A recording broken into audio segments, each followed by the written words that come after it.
Hello বন্ধুরা, এই দেখো আমি সেই মানকচু সেই মাঝখানের পাতা তুলে নিয়ে এসেছিলাম।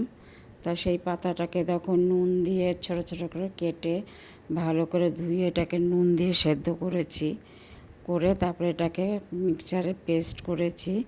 আর তারপর তোমার গিয়ে আদা রসুন পেঁয়াজ এইগুলোকে একটু তেলে ভেজেছি, ভেজে তারপরে এটাকে মিক্সচারে পেস্ট করেছি, করে তারপরে আবার কড়াতে কালো জিরে ফোড়ন দিয়েছি তেল দিয়ে। তারপরে এটাকে একদম ভাজা ভাজা করেছি, একটু লেবুর রস দিয়েছি। গরম গরম ভাতে মানকচু পাতার বাটাটা খেতে খুবই ভালো লাগে। হ্যাঁ, তা তোমরাও একবার এরকম করে খেয়ে দেখো কীরকম লাগে। আর আমার আজকের এই রান্না দেখে যদি তোমাদের ভালো লাগে তাহলে তোমরা অবশ্যই আমাকে কমেন্ট করে জানিও।